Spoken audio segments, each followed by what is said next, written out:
Hello दोस्तों। तो चलो आज की क्लास में हम लोग काइनेमेटिक्स एक नया चैप्टर पढ़ने वाले हैं एंड काइनेमेटिक्स जेई के पॉइंट ऑफ व्यू से बहुत इंपॉर्टेंट है। इस चैप्टर को स्टार्ट करने से पहले मैं आप लोगों को ओवरव्यू में, जैसा कि हम लोगों ने डिस्कशन किया था, कि कुछ ना कुछ एडिशनली हम लोग एफर्ट्स डालेंगे कि हमें अपनी वीडियो में क्या क्या इम्प्रूवमेंट करने चाहिए। तो उनमें से एक इम्प्रूवमेंट इज दिस कि अब हम कुछ पार्ट टाइपिंग वाला भी रखेंगे और कुछ पार्ट रिकॉर्डेड यानी कि लाइव हैंड रिटन भी रखेंगे, ताकि आपको विजुलाइजेशन में कोई फ़र्क ना आए, आप चीज़ों को बहुत अच्छे से विजुलाइज कर सकें और चीज़ों को समझ सकें। तो चलो, this is our introduction part. Introduction में देखो, आगे देखते हैं कि in kinematics we define parameter of motion and we study relation between them. क्या मतलब हुआ? We define parameter motion. किसके पैरामीटर हमें डिफाइन करने हैं? किसके पैरामीटर डिफाइन करने हैं? मोशन के पैरामीटर्स डिफाइन करने हैं। And if we study relation between them, जैसे 9th में तुमने एक रिलेशन पढ़ा होगा, v equal to u plus a t. अभी हम इस चैप्टर में बताएंगे कि v plus u plus a t is not always correct, this is correct for a particular things. ठीक है, तो ये हम लोगों को देखना है। We do not study the cause of motion और cause of change in motion. हम लोग क्या करेंगे? We do not study the cause of motion और cause of change in motion. हम लोग क्या करेंगे? That we will discuss in dynamics. Here is the description of parameter. Parameter में कौन कौन से पैरामीटर आएंगे? सबसे पहला हमारा पैरामीटर होगा पोजीशन। सेकंड पैरामीटर होगा हमारा पोजीशन, या फिर उसी को बोलेंगे हम लोग डिस्प्लेसमेंट वेक्टर।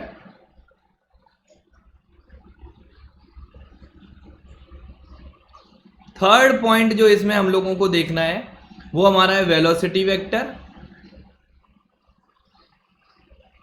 वेलोसिटी के अदर देन हम लोगों को इसी में देखना पड़ेगा स्पीड। फोर्थ पैरामीटर जो इसमें आएगा हमारा है एक्सीलरेशन। ध्यान रखना, काइनेमेटिक्स में we do not study, that will be the cause of dynamics. Here is the description. We do not study the cause of motion और cause of change in motion. मतलब कि हमें मोशन में सिर्फ और सिर्फ इसमें किसको स्टडी करना है? पोजीशन को, डिस्प्लेसमेंट को, वेक्टर को, वेलोसिटी को और एक्सीलरेशन को। These things we have to be discussed in our discussion part. But जिसको डिस्कस नहीं करना है हमें, कॉज ऑफ मोशन और कॉज ऑफ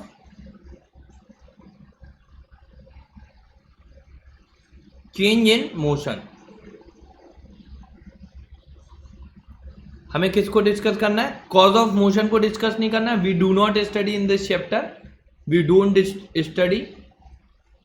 ध्यान से लिख लेना अच्छे से ये डेफिनेशन। बाय द वे, हमने थोड़ा सा एलेबोरेशन किया है इस चैप्टर में और कुछ अच्छी अच्छी चीज़ों को लेके आए हैं। होपफुली तुम्हें अच्छा लगेगा ये सब। ठीक है, तो हमें इन सारी बातों के बारे में चर्चा नहीं करनी है।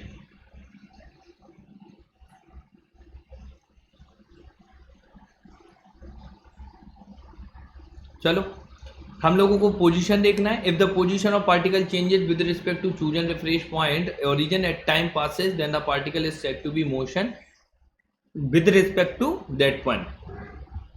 यानी किसी पार्ट की या किसी पार्टिकल की पोजीशन चेंज हो रही है किसी गिवन रेफरेंस पॉइंट में।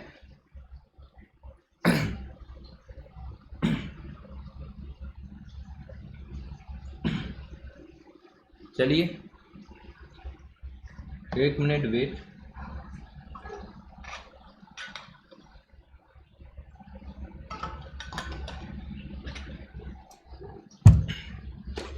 चलो, तो ये हम लोगों ने इसमें सीख लिया है। अब अगर कहीं आपसे हम पूछें कि काइनेमेटिक्स में कुछ कुछ ये गिवन रेफरेंस पॉइंट का मतलब क्या है,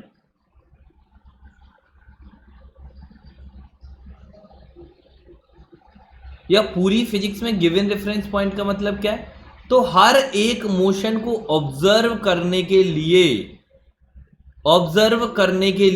एक ऑब्जर्वर होता है ऑब्जर्वर होता है, और ऑब्जर्वर क्या हो सकता है आपका? कैमरा भी हो सकता है, एक पर्सन भी हो सकता है, एक सेंसर भी हो सकता है, एक ऑब्जेक्ट भी हो सकता है, जो चाहो आप वो हो सकता है। और ऑब्जर्वर जो जिस फ्रेम में यानी जहां पे खड़ा होता है उसको हम लोग जनरली अज्यूम करते हैं। Observer assume to be at origin, assume to be at origin. Observer हमेशा हमारा कहाँ अज्यूम करना है? हमें ओरिजिन पर। तो जो इन्होंने ये पॉइंट बोला है ना, गिवन चूजन रेफरेंस पॉइंट, इसमें ये एक नया पॉइंट है। रेफरेंस पॉइंट या रेफरेंस फ्रेम, ये तुम लोगों के लिए एक नया पॉइंट है। इसको हम लोग डिटेल्स में भी देखेंगे, बट अभी के लिए आप समझ लो कि जिस फ्रेम में, जैसे अर्थ पर हम कोई चीज ऑब्जर्व कर रहे हैं तो earth is a reference frame. मान लो मार्स पर हमें जाके ये सारी चीजें ऑब्जर्व करनी है तो Mars is a our reference frame. तो ऐसे कुछ छोटी छोटी बातें हैं जिनके बारे में हम लोगों को देखना पड़ सकता है। तो रेफरेंस फ्रेम हमारा बेसिकली हुआ क्या कि वो रेफरेंस फ्रेम जिसमें ऑब्जर्वर हमारा खड़ा हो या फिर ऑब्जर्वर कहीं पर सिचुएटेड हो, that will be known as our reference frame या फ्रेम ऑफ। इसी को बोलते हैं हम लोग frame of reference, frame of reference. या तो इसको रेफरेंस फ्रेम बोल दो या इसको फ्रेम ऑफ रेफरेंस बोल दो। Both things are to be calculated, ठीक है। तो ये हमारी हो गई रेफरेंस पॉइंट की बात। रेफरेंस पॉइंट ध्यान से समझ लो, रेफरेंस पॉइंट हम लोग डिटेल्स में देखेंगे। जैसे कि मान लो एक कार है जो कि 10 मीटर पर सेकंड से जा रही है, तो 10 मीटर पर सेकंड ये हमारी एक्स एक्सेस पे चल रही थी, ये वाई है। तो हमारा जो ऑब्जर्वर खड़ा हुआ है वो हमारा ओरिजिन पर खड़ा हुआ है, वो इस कार को देख रहा है और उसने देखा कि कार की स्पीड जो है वो कितनी है, 10 मीटर पर सेकेंड, और वो इस तरीके से मूव कर रही है। ये इसका मतलब हुआ बेसिकली। तो इस फ्रेम ऑफ रेफरेंस में ये सारी घटना हो रही है, और जो इस बात को देख रहा है ये किस में देख रहा है? ग्राउंड फ्रेम में देख रहा है, क्योंकि ग्राउंड पर खड़ा है। तो ये किस फ्रेम में देख रहा है? ग्राउंड फ्रेम में। तो हमारा ग्राउंड क्या हो गया? ग्राउंड रेफरेंस फ्रेम हो गया। बस कंप्लीट सी बात इतनी। ग्राउंड हमारा क्या हो गया? रेफरेंस फ्रेम हो गया। तो रेफरेंस फ्रेम ये हो गया हमारा। जैसे अगर हम आपसे बोलें एक लिफ्ट है जो कि ऊपर की तरफ जा रही है, लिफ्ट से के एक आदमी खड़ा हुआ है, आदमी लिफ्ट में खड़ा हुआ है, उसने एक सिक्का लिया ऊपर की तरफ उछाला, तो ये लिफ्ट क्या हो गई? इस ऑब्जर्वर ने देखा और उछाला, तो इस लिफ्ट के लिए ये लिफ्ट क्या हो गई? ऑब्जर्वर के लिए क्या हो गई? रेफरेंस फ्रेम हो गई।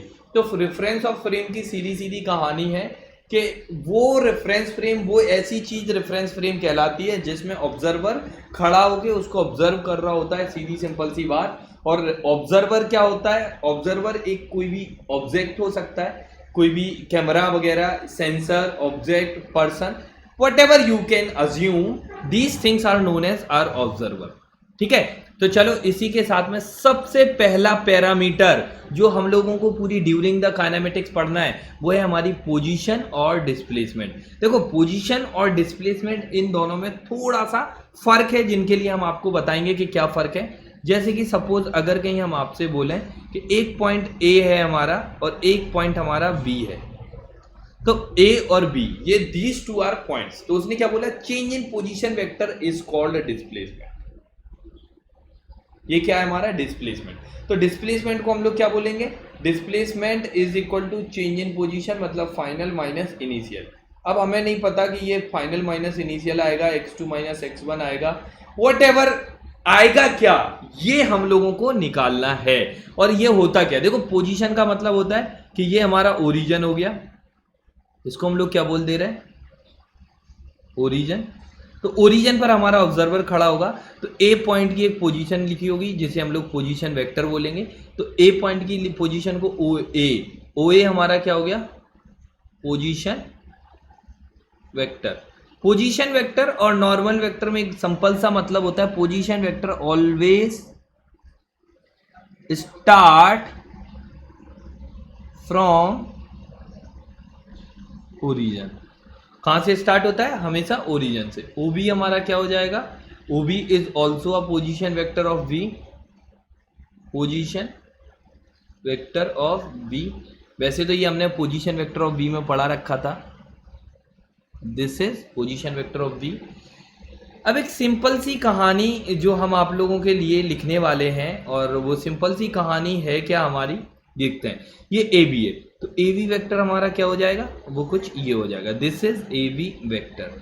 तो एक बात बताओ, ट्राइंगल एडिशन के हिसाब से, कौन से हिसाब से, ट्राइंगल एडिशन के हिसाब से, क्या हम ओ ए वेक्टर में अगर ए बी वेक्टर को ऐड कर दें तो हमारा कौन सा वेक्टर मिल जाएगा, क्या ओ बी वेक्टर मिल जाएगा।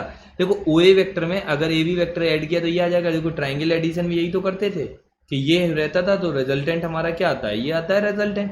तो ये अगर ओ है, ये ए है, ये बी है, तो O A plus A B equal to O B, ये हमारा निकल के आया। तो ए बी वेक्टर हम लोग यहाँ से क्या लिख सकते हैं, A B vector is equal to क्या हो जाएगा हमारा, O B vector minus O A vector. तो ये हमारा क्या आ जाएगा, डिस्प्लेसमेंट वेक्टर ए बी। देखो डिस्प्लेसमेंट वेक्टर और पोजीशन वेक्टर में बस इतना सा डिफरेंस है कि डिस्प्लेसमेंट वेक्टर किन्हीं भी दो पॉइंट के बीच की डिस्टेंस हो सकती है। जैसे O A is also a displacement between O and A, O और ए के बीच का जो डिस्प्लेसमेंट वेक्टर बोलोगे उसको हम लोग क्या बोल देंगे, ओ ए वेक्टर। लेकिन अगर ए बी के लिए बोलोगे तो ए और बी के लिए डिस्प्लेसमेंट वेक्टर हमारा क्या हो जाएगा, वो कुछ भी हो सकता है। जैसे अगर कहीं मान लो हम आपसे बोले एक पॉइंट ए है एक बी है, तो डिस्प्लेसमेंट ए और बी के बीच का क्या होगा, वो डिस्प्लेसमेंट ये होगा। जबकि आप ए और बी बहुत सारे पाथ से जा सकते हो। तो डिस्प्लेसमेंट की एक और डेफिनेशन होती है कि shortest path between the two object is called, between the two point is called a position vector is called a displacement. ये हमारी डिस्प्लेसमेंट। तो पॉइंट इसके लिए देखो, in magnitude minimum distance between final and initial point and it is directed from initial position to final position. ये कहाँ की तरफ डायरेक्ट करता है, देखो ये इनिशियल पोजीशन थी, तो इनिशियल से ये किसकी तरफ जा रहा है, फाइनल पोजीशन की तरफ। तो ये हमारा डिस्प्लेसमेंट वेक्टर ए बी हो गया।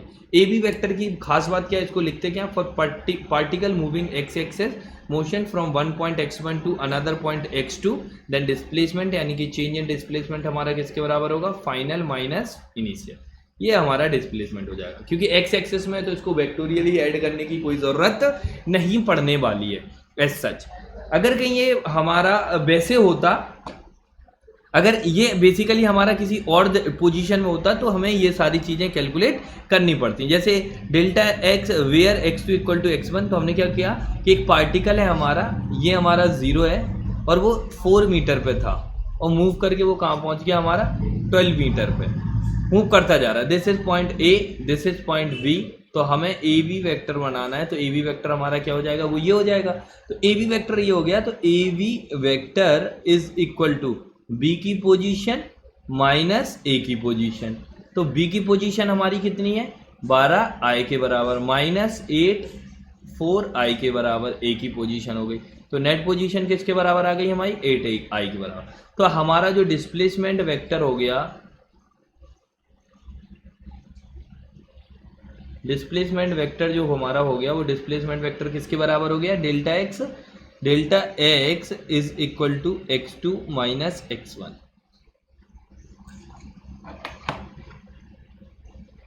Delta x equal to x2 minus x1। तो 4 मीटर पर था, the displacement full trip is 0। ठीक है, अगर कोई पार्टिकल ए से चला, बी पहुंचा, गया और वापस रिटर्न होके ए पे आ गया, तो ए पे आ गया, तो फाइनल इनिशियल पोजीशन उसकी क्या है,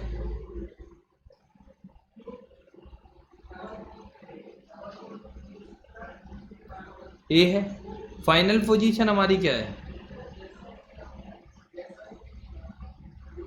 बी है। लेकिन ये वन ट्रिप में है, लेकिन बी से वो वापस ए आ गया, तो फाइनल भी हमारी क्या हो गई, ए। तो हमारा जो डिस्प्लेसमेंट वेक्टर क्या होगा, displacement of A minus displacement of B minus A B का डिस्प्लेसमेंट पूछा है हमसे, तो ये किसके बराबर हो जाएगा, बी भी हमारी पोजीशन ए है, तो वो दोनों पोजीशन एक दूसरे को कैंसिल आउट करके क्या कर देंगी, 0। तो अगर कोई पार्टिकल हमारा जिस पोजीशन से चला उसी पोजीशन पर वापस लौट कर आ जाए, तो उसको हम लोग बुलाते हैं अपनी कौन सी पोजीशन, के लिए डिस्प्लेसमेंट वेक्टर हमारा क्या हो जाएगा, 0 के बराबर। ये आपको समझ आना चाहिए। चलो, तो नेक्स्ट अगर कहीं हम एक एग्जाम्पल आपको करके बोलें कि करके दिखाओ, तो एक वेक्टर है जिसका पोजीशन वेक्टर ओ ए है हमारा 2i plus 3j minus k vector, and point V का पोजीशन वेक्टर है वो I minus 2j plus 3k। Find displacement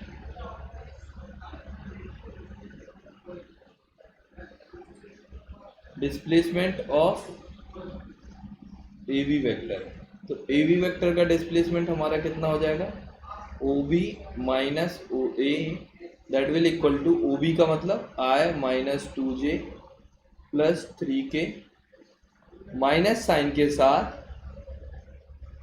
2I plus 3j minus k।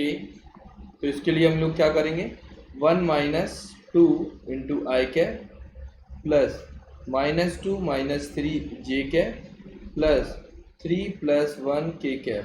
तो हमारा जो डिस्प्लेसमेंट वेक्टर आ गया वो डिस्प्लेसमेंट वेक्टर किसके बराबर आ गया, minus I minus 5j plus 4k के बराबर। अब आपको डिस्प्लेसमेंट वेक्टर पता चल गया, डायरेक्शन पता चल गई, वेक्टर पता चल गया तो डायरेक्शन भी आ गई और मैग्नीट्यूड। तो मैग्नीट्यूड आपके लिए बाएं हाथ का काम है, मैग्नीट्यूड ऑफ वेक्टर AB। तो ये मैग्नीट्यूड ऑफ वेक्टर AB किसके बराबर आ जाएगा, मॉडुलस उसका किसके बराबर आ जाएगा, 1 25 26 16 41 रूट इतने मीटर। तो ये आपके लिए इसका कंप्लीट सॉल्यूशन हमने आपको लिख दिया। होपफुली आपको ऐसे छोटे छोटे प्रॉब्लम्स अगर वो एग्जाम में पूछ लिए जाएं तो आपको ये बातें क्लियर हो जाएंगी कि कैसे कौन सा प्रॉब्लम्स करना है। चलो अब हमने डिस्प्लेसमेंट पढ़ लिया। तो डिस्प्लेसमेंट में हमने क्या पढ़ा कि the shortest path between the two object या between the two point is called a displacement. But distance एक अलग वर्ड होता है। डिस्टेंस का मतलब होता है कि the actual path, the length of actual path. यहां पे लिख दो actual path, actual path traversed by a body is called distance। क्या कॉल्ड कहलाती, वो क्या कहलाती है हमारी डिस्टेंस। ठीक है, it is independent on the path chosen thus for motion between two fixed point A and B।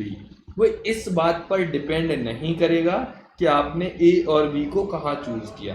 जैसे सपोज A को हमने यहाँ से यूज कर लिया, B को हमने यहाँ से यूज कर लिया। This is part A, this is part B। तो एक आदमी चलता है डायरेक्टली, एक कहता है नहीं भैया हम तो घूमते घूमते घूमते घूमते जाएंगे, ये B पार्ट हो गया। एक बोला कि नहीं हम ऐसे चले जाएंगे। तो एक बात आपको क्लियर हो गई, ये फर्स्ट पार्ट, ये सेकंड पार्ट, ये third part. Distance travelled in first part, distance travelled in second part and distance travelled in third part are different in each three cases.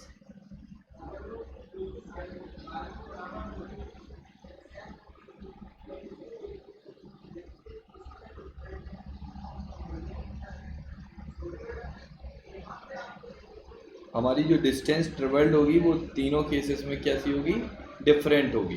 तो ये हमारा एक फिलोसफिकल वे आ गया, मतलब कि अगर आप देख सकते हो ऐसे हमने फिगर में भी बना के दिखा दिया था।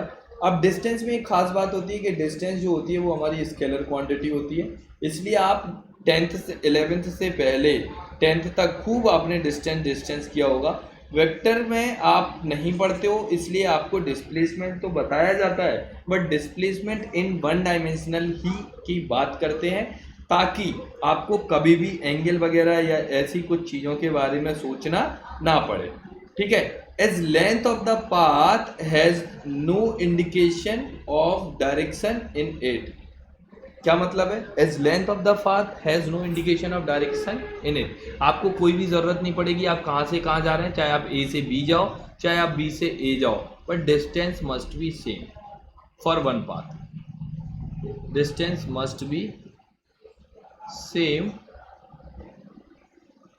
फॉर पाथ फर्स्ट, चाहे आप A to B जाओ या B to A आओ। वो इस बात पे डिपेंड नहीं करेगा कि आपने कौन सा पाथ फॉलो किया है। तो देखो हम लोग पैरामीटर में बात कर रहे हैं कि कौन सा पैरामीटर कहाँ है।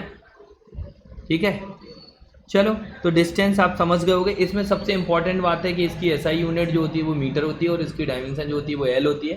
खास बात ये है कि ये एक स्केलर क्वांटिटी है, इसलिए संभल के लाइएगा, यहाँ पे नोट लगा के भी लिख लो, distance is a scalar quantity. Distance हमारी कैसी क्वांटिटी है? स्केलर क्वांटिटी है। और दूसरी अगर हम यहीं पे बात करें डिस्प्लेसमेंट की, तो डिस्प्लेसमेंट इज अ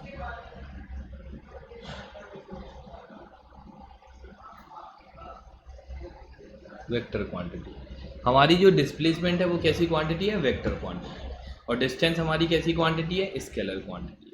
और डिस्प्लेसमेंट हमारी कैसी क्वांटिटी है? वेक्टर क्वांटिटी है। तो ये दोनों के लिए समझ लो, दोनों में कोई खास डिफरेंस नहीं है, दोनों की जो डायमेंशन है वो ये होती है, डायमेंशन दोनों की होती है। ऐसा ही यूनिट अगर दोनों के लिए लिखें तो वो दोनों के लिए मीटर होती है, ऐसा यूनिट।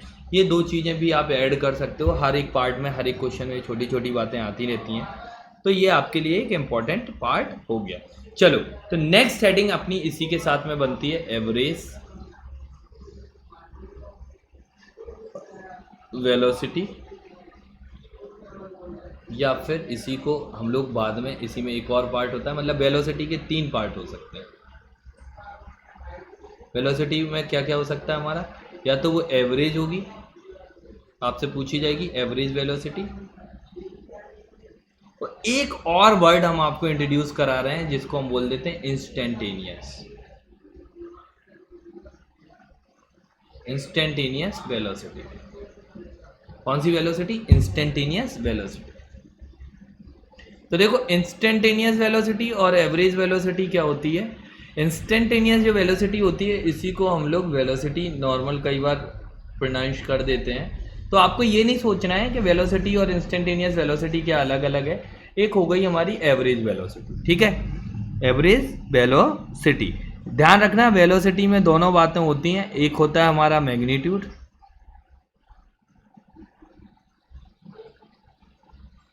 और एक होती है हमारी डायरेक्शन। साथ ही साथ ये वेक्टर अलजेब्रा को भी फॉलो करती है, फॉलोज वेक्टर अलजेब्रा। ये देखो, छोटी छोटी बातें हैं जो आपको कॉन्फिडेंस दिलाएंगे आगे जाके कि हाँ सर, मतलब कि देखो यहाँ पे हमने आपको ये भी रिवाइज करा दिया, तो वेक्टर होने के लिए क्या क्या कंडीशंस हम लोगों को मस्ट भी ज़रूरी हैं, क्या क्या हम लोगों को देखना ज़रूरी है, वेलोसिटी हमारी होती क्या है। तो सबसे पहले हम लोग बात करेंगे आज की क्लास में एवरेज वेलोसिटी की।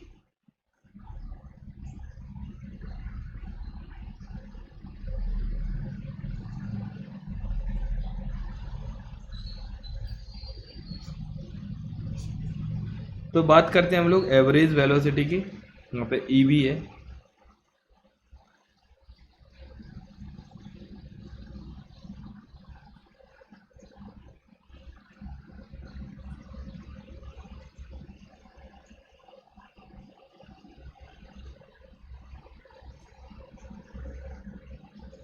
चलो। तो एवरेज वेलोसिटी के लिए डेफिनेशन क्या होती है? The average velocity is the ratio of total displacement that occurs during a particular time interval. या इसको देखो क्या हो गई, एवरेज वेलोसिटी डेल्टा वी, या फिर इसी को हम लोग वी एवरेज ऐसे भी लिख सकते हैं, या फिर इसी को हम लोग ऐसे भी लिखते हैं। तो the average velocity is the ratio of, या is the rate of change of total displacement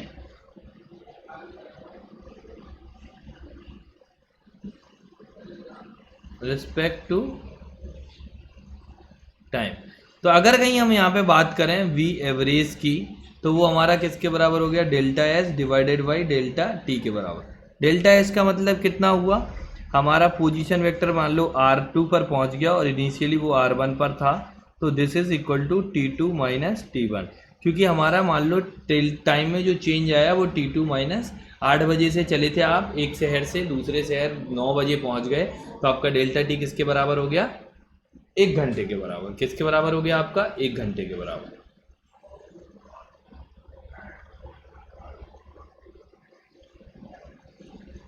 ठीक है, तो ये आपका काम समझ में आ गया होगा कि ये हमारी एवरेज वेलोसिटी होती क्या है। अब देखो, एवरेज और इंस्टेंटेनियस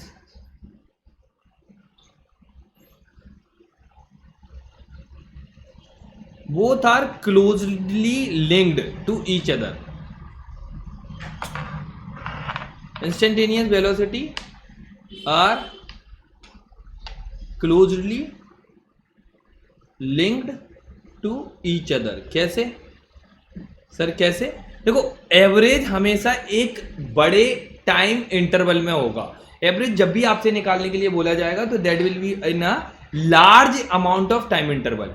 लेकिन अभी आप इस डेल्टा टी को बहुत छोटा कर दो, मतलब ये डिस्टेंस 0 के बराबर कर दो। सर कैसे? मान लो T1 पर आप 1 सेकेंड पर कैलकुलेट कर रहे थे और T2 आप तुरंत उसमें एवरेज देख रहे हैं 1.00001 सेकेंड पर, तो आपका डेल्टा टी जो आया, टाइम में डिफरेंस जो आया, वो किसके बराबर आया? 0.0001 सेकेंड। तो ये एक बहुत छोटा टाइम इंटरवल है।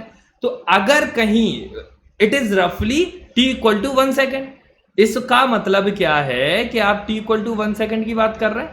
क्यों? क्योंकि आपने t1 इक्वल टू 1 सेकेंड पर वॉच देखी और आप t plus dt time interval में ये सारी हरकतें कर रहे हैं। 1 प्लस dt का मतलब 0.00001 सेकेंड।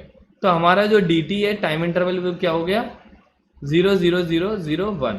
मतलब कि आपका जो टाइम इंटरवल बड़ा था, अब वो सिकुड़ के किस में आ गया? एक छोटे से टाइम इंटरवल में कन्वर्ट हो गया। किस में कन्वर्ट हो गया? एक स्मॉल टाइम इंटरवल में कन्वर्ट हो गया। ठीक है, चलो, तो जब ये स्मॉल टाइम इंटरवल में कन्वर्ट हो गया तो एक बात हमें क्लियर हो गई, और वो बात हमारी क्या थी कि हमारा जो एवरेज वेलोसिटी है that will convert into instantaneous, मतलब कि instantaneous rate of change of position with respect to time is called instantaneous velocity और आवर नॉर्मल वेलोसिटी। तो इसको आप ऐसे लिख सकते हो, the rate of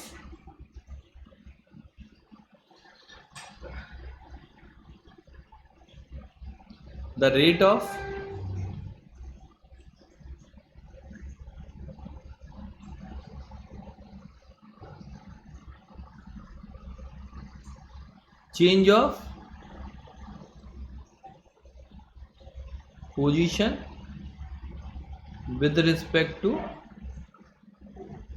rate of change of position with respect to time is called instantaneous velocity.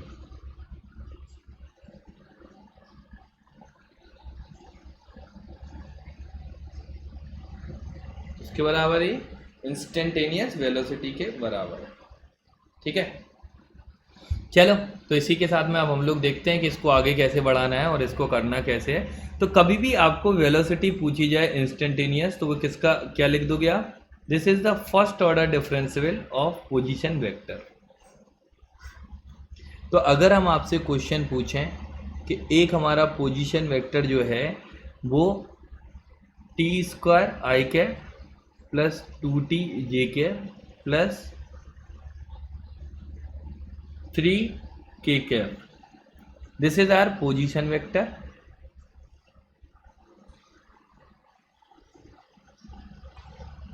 As a function of time. ये क्या है? As a function of time है। Find instantaneous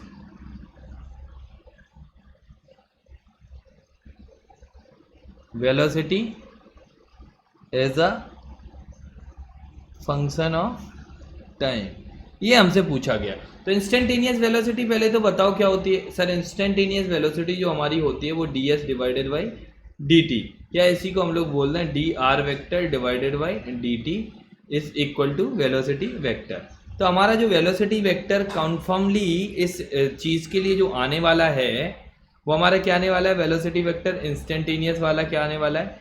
differential, first order differential, मतलब differentiate कर दो इसको, किसको? T square i cap plus 2t j cap plus 3k cap.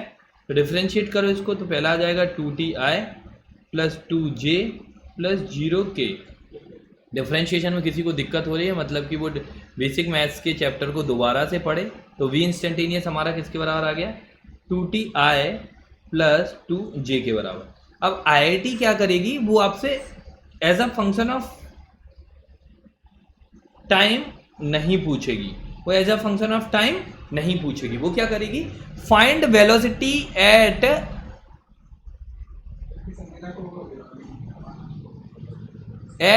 t equal to 5 second. तो t इक्वल टू 5 सेकेंड का मतलब क्या है कि हमारी जो इंस्टेंटेनियस वेलोसिटी आ गई वो किसके बराबर आ गई 2ti प्लस 2j के बराबर। तो at t equal to 5 second हमें इसमें सब्स्टिट्यूट करना तो इंस्टेंटेनियस किसके बराबर आ गया 10i प्लस 2j के बराबर। This is our velocity. अब अगर कहीं आपसे इसी में वो मैग्नीट्यूड भी पूछ सकता है कि मैग्नीट्यूड बता दो तो मैग्नीट्यूड आपके लिए बाएं हाथ का काम है, वो किसके बराबर हो जाएगा 104 मीटर पर सेकेंड। ऐसा ही यूनिट हो गई अपनी, वैसे तो उसने नहीं दिया था but it is easy to find out तो हमने आपको कैलकुलेट करके दिखा दिया। तो this is our example, easiest example हो गया ये अपना कि ये क्या है। तो अगर कहीं आपसे यहाँ पे पूछा जाए इस क्वेश्चन के बाद यहाँ पे एक नोट लिख लो कि velocity is a vector quantity, velocity is a vector quantity,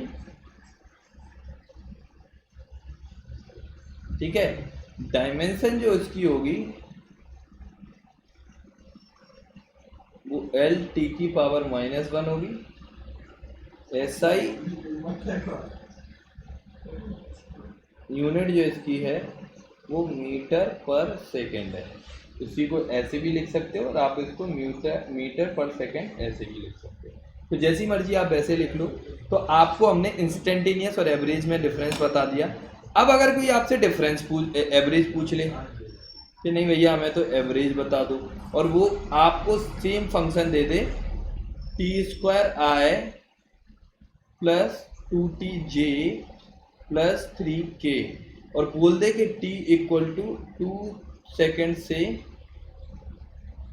5 second के बीच में एवरेज स्पीड बता दो, सॉरी एवरेज वेलोसिटी बता दो।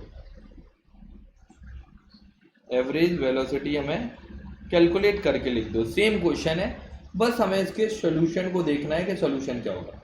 तो एवरेज वेलोसिटी का फॉर्मूला हमारा क्या हो गया बताओ जल्दी से, वो R2 minus R1 divided by time, मतलब कि कितना आ जाएगा हमारा टाइम में डिफरेंस कितना आ जाएगा हमारा delta T, that will equal two upon में हमारा आ जाएगा 3 सेकेंड, ठीक है। ये हो गया हमारा 3 सेकेंड। हेलो हाँ सर रिकॉर्डिंग कर देंगे।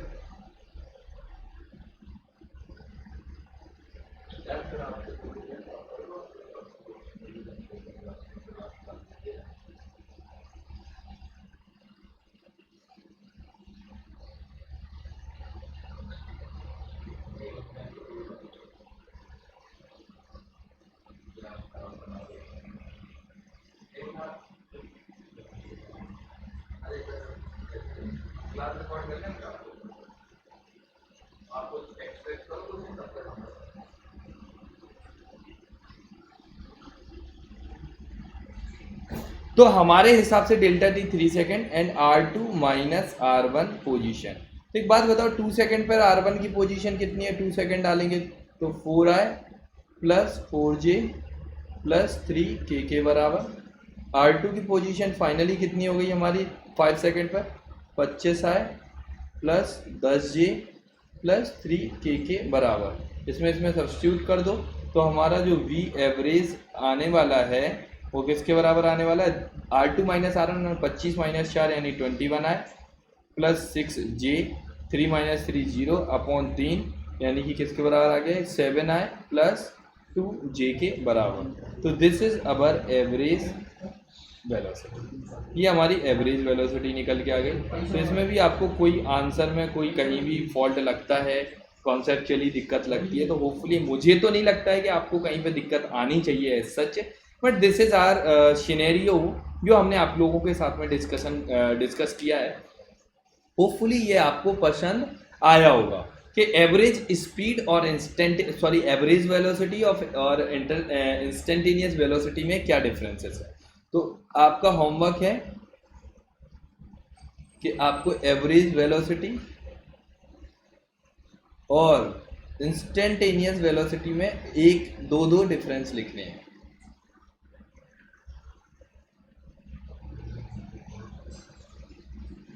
ठीक है, ये आपको लिखना है। अब हमने बात की है वेलोसिटी की, तो क्या वेलोसिटी की बजाय हम लोग अभी तक स्पीड करते आए थे? हाँ सर, इससे पहले हम लोग स्पीड करते आए थे। तो स्पीड में भी दो चीजें आ जाएंगी अब अपनी, एक तो देखो अपनी एवरेज स्पीड आ जाएगी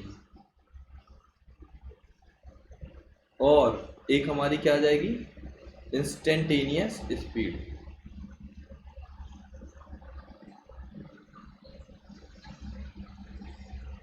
एक हमारी क्या आ जाएगी, इंस्टेंटेनियस स्पीड। तो देखो एवरेज स्पीड और इंस्टेंटेनियस स्पीड में क्या मतलब होता है, the rate of change of distance is called, the rate of traversed distance is called speed. आप इसको ऐसे भी बोल सकते हो। तो स्पीड का मतलब क्या हुआ, रेट ऑफ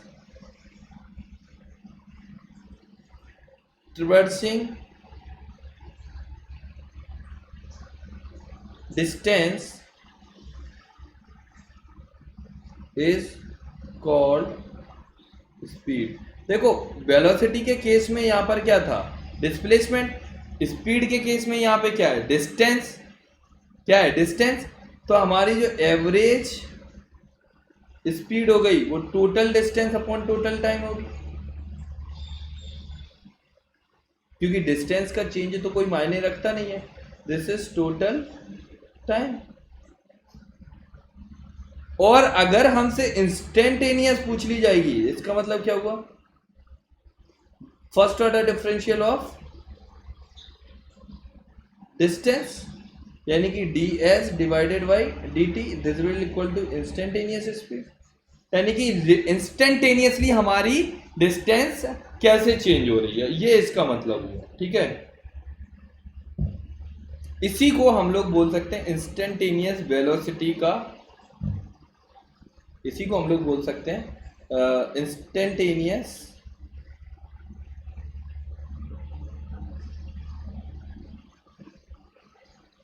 स्पीड को हम लोग मॉड ऑफ वेलोसिटी वेक्टर यानी मैग्नीट्यूड ऑफ वेलोसिटी भी बोल देते हैं, मैग्नीट्यूड ऑफ वेलोसिटी। ठीक है,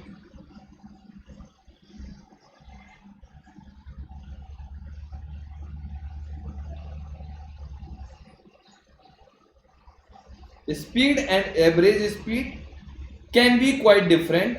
जैसे instantaneous velocity of 5 metre per second and -5 metre per second both have associate instant speed of 5 metre per second. जैसे मान लो एक क्वेश्चन है हमारे पास में कि क्वेश्चन देखो क्या है कि instantaneous velocity of 5 metre per second and one of -5 metre per second. देखो दो ऑब्जेक्ट हैं, एक की स्पीड हमारी वेलोसिटी हमारी 5 मीटर पर सेकेंड, दूसरे की स्पीड हमारी है -5 मीटर पर सेकेंड। तो इन दोनों की स्पीड जो होगी इंस्टेंटेनियस वो तो मॉडुलस तो 5 ही मीटर पर सेकेंड होगा, क्योंकि speed can never be negative, speed always क्या होगी हमारी,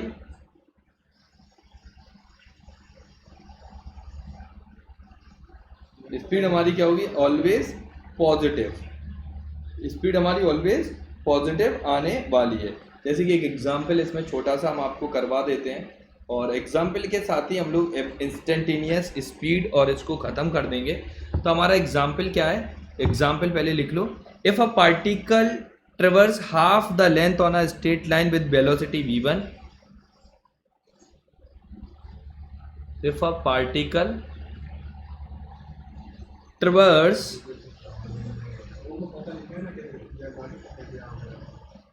half of the distance, half of the length on a straight line.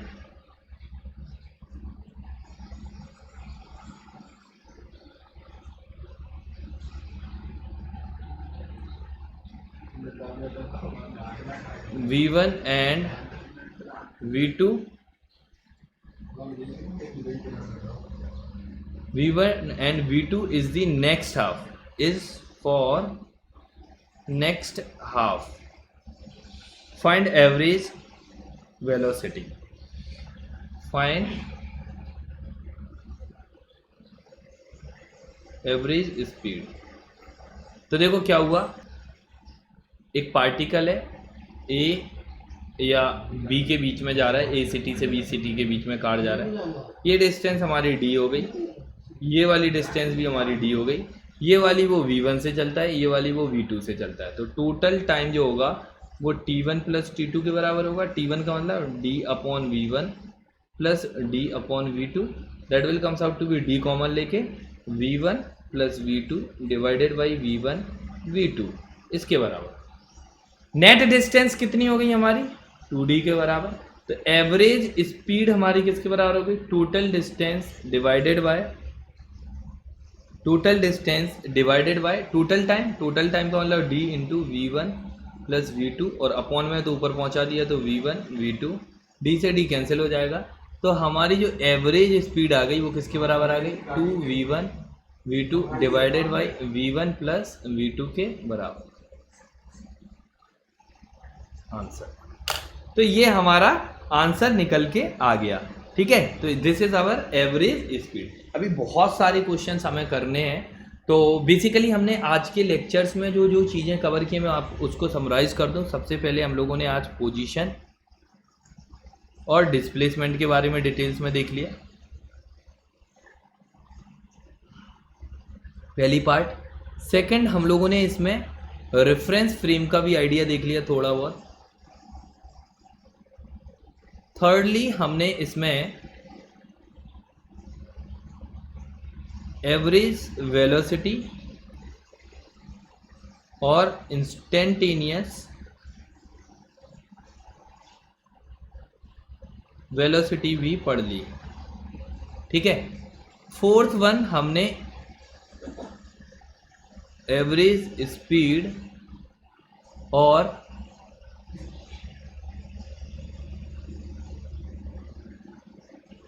Instantaneous speed भी पढ़ ली.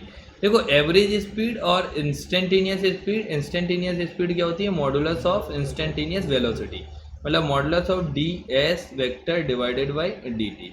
यूजुअली आप ये कह सकते हो, इसको ऐसे भी लिख सकते हो. तो ये कुछ बातें हम लोगों ने आज की क्लास में अपने सेशन में देखी हैं और इसके बाद में अभी हमें इस पर बहुत सारी रिसर्च करनी है. तो चलो इसी के साथ में हम लोग एवरेज वगैरह देखेंगे और फिर तुरंत के तुरंत इस चैप्टर को समराइज़ करेंगे कि हमें कैसे पढ़ना है. इसमें इंपॉर्टेंट पार्ट जो है वो वन डायमेंशनल मोशन बहुत इंपॉर्टेंट है, वेरी वेरी इंपॉर्टेंट पार्ट है वन डायमेंशनल मोशन. और वन डायमेंशनल से भी ज़्यादा इंपॉर्टेंट है 2D, यानी this is also a very very important part. ठीक है, तो चलो इसी के साथ में आज की वीडियो को हम लोग समाप्त करते हैं.